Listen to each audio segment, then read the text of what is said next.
जय भीम जय संविधान। आज मैं रायबरेली में हूँ, बाबा साहब अम्बेडकर पार्क में। आप देख सकते हैं बाबा साहब की प्रतिमा लगी हुई है। गवई साहब के ऊपर जो जूता उछाला गया है, इस बारे में लोगों को क्या कहना है, आइए समझते हैं।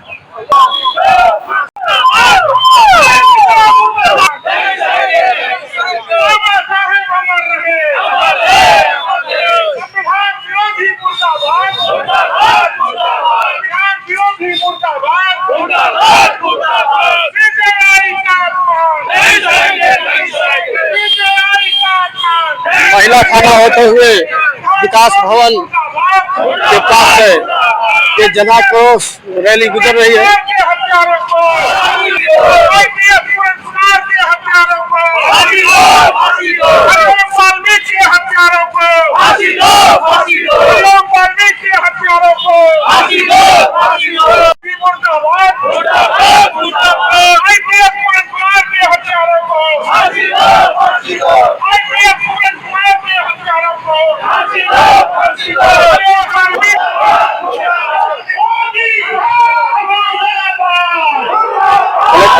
कलेक्ट्रेट ऑफिस जनाक्रोश रैली पहुंच चुकी है।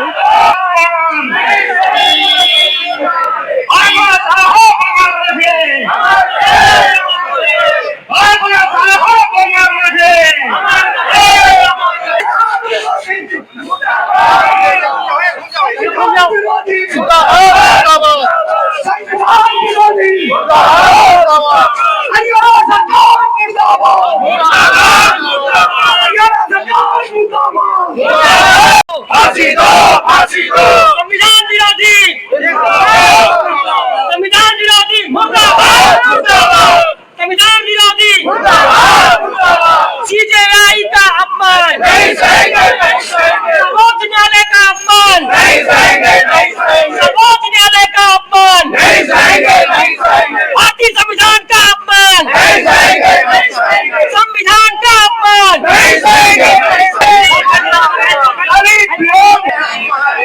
संविधान का ये अपमान नहीं सहेंगे, संविधान का ये अपमान नहीं सहेंगे, सीजेआई का अपमान नहीं सहेंगे, सीजेआई का अपमान नहीं सहेंगे, के हत्यारों को फांसी दो, फांसी दो, गांधी के हत्यारों को फांसी दो, फांसी दो, कैफियत पूरन कुमार के हत्यारों को फांसी दो, फांसी दो, सीबीआई का ये अपमान नहीं सहेंगे, संविधान का ये अपमान नहीं सहेंगे, सर्वोच्च न्यायालय का ये अपमान नहीं सहेंगे, संविधान विरोधी मुर्दाबाद, संविधान विरोधी मुर्दाबाद, संविधान विरोधी मुर्दाबाद। साथियों, आज हम लोग यहाँ पे रायबरेली जनपद के अम्बेडकरवादी, बहुजनवादी, समतावादी, संविधान पसंद, शैक्षिक एवं धर्म से जुड़े विभिन्न सामाजिक संगठनों के तत्वाधान में ये अभी हाल ही में जिस तरह से पिछले 10 सालों से पूरे देश में जातिवाद, कट्टरता और धार्मिक उन्माद पैदा हुआ है, उसके चलते अभी हाल ही में सर्वोच्च न्यायालय का अपमान किया। और क्योंकि वो सर्वोच्च न्यायालय के ऊपर जूता उछाला गया है, के चलते किया गया, क्योंकि डॉक्टर बी आर अम्बेडकर के गृह जनपद से सीजीआई पे जो है उन्हें फांसी मिलनी चाहिए। रायबरेली के सर्वोच्च न्यायालय के मुख्य, जिसमें पूरा जैसे कि गवई साहब के ऊपर जूता फेंका गया है, तो आप क्या कहना चाहेंगे? अपना बीडी चौधरी एडवोकेट, मैं यही चाहता हूँ कि जो इन्होंने किया है हमारे साथ वो अच्छा नहीं किया है। हमारी समाज के साथ अगर ऐसा करेंगे तो हम हमारा यही कहना है कि सीजीआई के जो साथ हुआ है, जो ये जूता फेंकने का कार्य किया है, इनको हमारे कहने पर यही है, हमारा उद्देश्य है। मनवादियों ने बिल्कुल खिलवाड़ बना के रखा है। एडवोकेट विजयजीत गौतम, मैं सिविल कोर्ट में प्रैक्टिस करता हूँ जो है। और क्या कहना चाहेंगे? यही कहना चाहेंगे कि आज हमारे देश में जो है, चाहे दलित हो, चाहे पिछड़ा हो, चाहे आदिवासी हो, आज जो है इन सब के ऊपर जो है लगातार जो है मनुवादियों द्वारा जो है अत्याचार हो रहा है, हत्याएं हो रही हैं। और यहाँ तक जो है हमारे भारत के जो सर्वोच्च न्यायालय के मुख्य न्यायाधीश है, उनको भी नहीं बख्शा गया। उनके ऊपर भी जो है ये जाति मानसिकता रखने वाले, कुंठा रखने वाले लोगों ने जो है उनके ऊपर भी हमला किया। और हरियाणा के चंडीगढ़ में हम IPS पूरन कुमार को जो है मनु व्यवस्था वाले जो है, जाति व्यवस्था वाले जो है, उनको भी जो है इतना दबाव डाल दिया कि उनको भी सबरा है। मैं राष्ट्रीय भागीदारी आंदोलन का प्रदेश अध्यक्ष हूँ और आज जो है तो CGI के ऊपर जो जूता फेंका गया, ये CGI का अपमान है। CGI का अपमान ही नहीं, जो न्यायपालिका का अपमान है। इसके खिलाफ और प्रशांत किशोर को हम लोग फांसी की मांग करते हैं। और इसके तहत जो भी कुछ और जो यहाँ हरिओम वाल्मीकि के साथ घटना घटी है, उसके हत्यारों को हम लोग फांसी की मांग करते हैं। और पूरन कुमार IPS जो है, उनके ऊपर जो भी कुछ षड्यंत्र रच करके जो सुसाइड लिखा उन्होंने, वो लोग नहीं ओपन कर रहे हैं। और आज तक पोस्टमार्टम नहीं हुआ है। सारिया advocate doctor BR Ambedkar advocate legal association का अध्यक्ष 6 तारीख को हमारे असंवैधानिक तरीके से जिस तरह एक भरी अदालत में चलते हुए और एक अमानवीय जिसको संविधान का भी डर नहीं, ना ही किसी न्यायालय का डर नहीं कि उसको, जबकि सबसे बड़ी चीज हमारी सर्वोच्च न्यायालय है, उससे ऊपर भी उसका अपमान किया जा रहा है। उसके सामने आपके जूते को उछालना, अपमान सहित बातें करना, किसी की परवाह न करना, बहुत ही निंदनीय करते हैं। इसकी मैं घोर निंदा करता हूँ और ये कहता हूँ कि ऐसे देशद्रोह का इसके ऊपर मुकदमा चलाया जाए, ताकि ऐसे लोग दोबारा फिर पैदा न हो सके। तो आगे तक इसकी लड़ाई लड़ेंगे। हम CGI महोदय के साथ में है।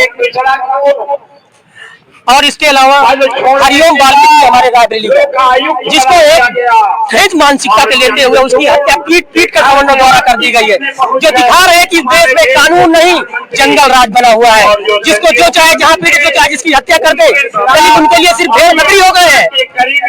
इसके अलावा हमारे पूरन IPS पूरन कुमार जी, जो एक ईमानदार IPS अधिकारी थे, उनके ऊपर करप्शन के अभी चार्जेस लगा दिए गए। उनको इतना प्रताड़ित सब लोगों ने मिलकर 15 लोगों ने कर दिया। उन्होंने आत्महत्या करनी करी और 8 पन्नों का अपना सुसाइड लेटर लिखकर भेजा, छोड़ा उन्होंने, जिसको भी लोग मानने को तैयार नहीं है। आज घर वालों की मर्जी के बगैर उनके खिलाफ सब की जा रही है, साजिशें रची जा रही है, इस तरह उनको करप्ट घोषित कर दिया जाए। ये सब अपमान हम लोग कभी नहीं सहेंगे। इसलिए हमारा सारा देश उनके साथ में है, उनके परिवार के साथ में है और हमेशा उनके साथ में रहेगा। जब भी अत्याचार होगा हम सब उससे आगे मिलेंगे। शशिकांत पांडे और सेंट्रल बार से बिलोंग करता हूँ। जिस प्रकार से इस समय जो सरकार चल रही है, उस सरकार में जो ये धार्मिक उन्माद फैलाने की जो ये स्थिति सामने आ रही है, इन परिस्थितियों को देखते हुए अभी हमारे चीफ जस्टिस ऑफ इंडिया के ऊपर जिस तरीके से धर्मावलंबी एक व्यक्ति ने उनके ऊपर जूता फेंका, ये जूता उनके ऊपर नहीं है, संविधान के ऊपर जूता है और एक विशेष समुदाय को अपमानित करने का प्रयास है। साथियों, इसी के साथ पूरन कुमार जो IPS हैं, जिन्होंने DGP के उत्पीड़न की वजह से आत्महत्या कर ली और उनके मामले में अभी तक कोई कार्यवाही ये देश की सरकार कर रही है, न प्रदेश की सरकार कर रही, न कोई कर रहा है। इस तरह का ये रवैया कतई अधिवक्ता बर्दाश्त नहीं करेगा। मेरे जिले में हरिओम वाल्मीकि को जिस तरीके से पीट कर मार दिया जाता है एक दलित को, उस दलित के मामले में जिस तरीके से पारदर्शिता से कार्यवाही नहीं की जा रही है, इसमें भी अधिवक्ता कहीं पीछे नहीं रहेगा। और मैं इस सरकार को आगाह करना चाहता हूँ कि ये धर्मावलंबी सरकार अपने रवैये से बाज जाए, नहीं यही जनता, यही अधिवक्ता इनको जमीन पर लाके दिखाएगा। जय हिंद, जय भारत। सर, क्या नाम बताया आपने? शशिकांत पांडे।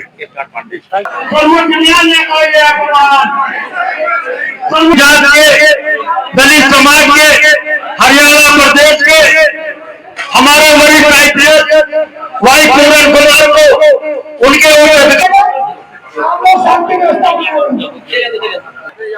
अभी जिलाधिकारी महोदय को ज्ञापन सौंपा गया है। इसमें आपका क्या राय है, कमेंट बॉक्स में जरूर बताएं। साथियों, जय भीम, जय संविधान। मैं एमपी सम्राट आपका स्वागत करता हूं। अगर ये वीडियो आपको अच्छी लगी हो तो कमेंट बॉक्स में अपनी राय अवश्य लिखें। चैनल को लाइक करें, शेयर करें, सब्सक्राइब अवश्य कर लें ताकि हर अपडेट आप तक पहुंचती रहे। जय भीम, जय संविधान। धन्यवाद।